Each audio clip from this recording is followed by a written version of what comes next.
une histoire très jolie. Il y a une histoire très jolie qui raconte que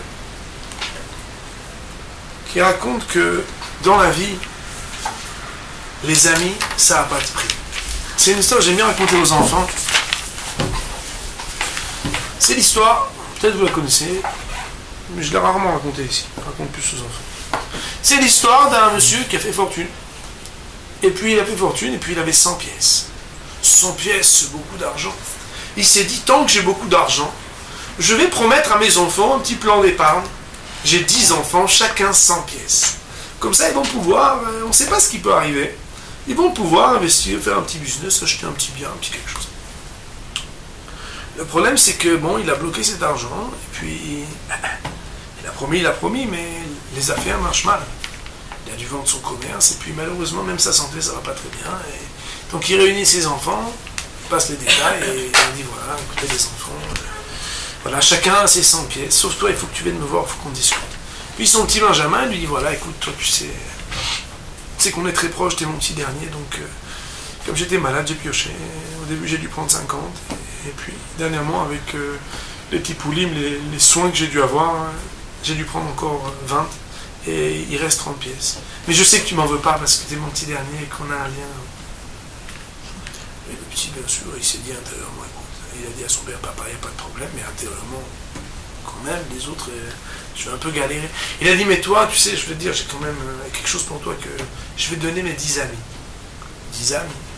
Il dit, bon, mais regarde, il y a un calepin ici, il n'y a que toi qui l'as, et j'ai prévenu mes amis, je t'ai donné mes 10 amis.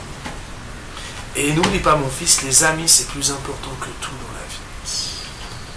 Alors cet enfant, bon, bah, les autres, ils achètent un petit business, ils commencent, truc, il faut ouvrir un truc, toi, tu as un petit magasin, l'autre, il achète une maison, si, ça, lui, il ne peut rien acheter, quoi. Alors, ma foi, 30 pièces, c'est pas grand-chose, et puis au bout de 6 mois déjà, et puis au bout d'un an, et puis quand il lui reste 10 pièces, il dit, bon, je vais quand même peut-être essayer d'exploiter ce que papa il m'a dit. Papa il m'a dit, les amis, bon, je vais faire une séouda pour les amis.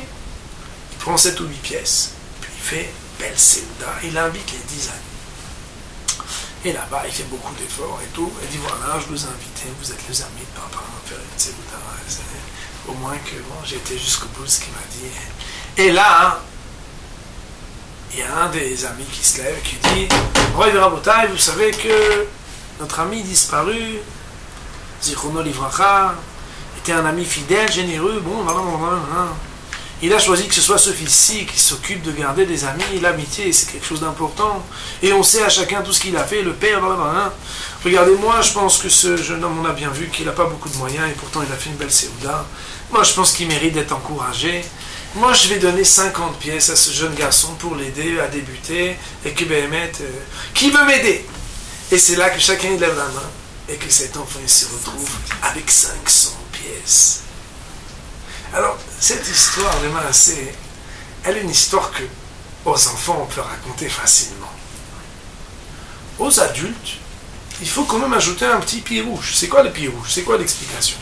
C'est qu'en réalité, une pièce, c'est une pièce. Elle est finie, elle est tapée, tu peux en faire ce que tu veux, soit, mais quand ton crédit, il est fini, il est fini. Un ami, ce qu'il est capable de faire pour son ami, de son argent, de son temps, de son écoute, de son soutien, moral, financier, prêt, tout ce qu'on veut, c'est quelque chose qui n'est pas estimable, quantifiable, c'est quelque chose d'extraordinaire. Alors bien entendu, les amis, justement, c'est pas ceux qui sont les amis quand tout va bien.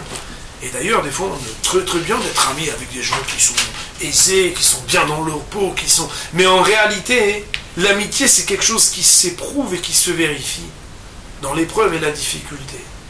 Et combien on sait, même si une fois un rave a dit à son fils, alors toi t'as combien d'amis? Il dit, oh, j'en ai au moins 15. Il dit, ah bon, moi j'en ai un demi. Que la vraie amitié, ben, on ne peut pas la compter plus que sur les doigts d'une main. Mais même quand on a un ami, 2 amis, c'est quelque chose qui est absolument inestimable.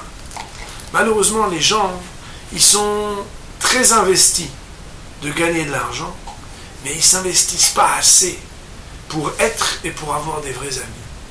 Quand quelqu'un, on partage quelque chose de fort et de grand, par le temps, par les échanges qu'on peut avoir sur le plan spirituel, d'avoir des vraies amitiés, et la Gemara nous dit des vraies amitiés, c'est des amitiés où on partage Torah et mitzvot, parce qu'on ne parle pas d'argent, on ne parle pas de politique, on ne parle pas de haine, on parle de Torah et mitzvot, c'est ça les vraies amitiés. Quand on s'investit pour ça, alors on obtient des choses absolument inestimables, qui dépassent le temps, qui dépassent l'argent, qui dépassent tout. Parce que l'amitié, c'est quelque chose qui a une valeur qui est bien au-dessus de tout l'argent du monde. Voilà, vite.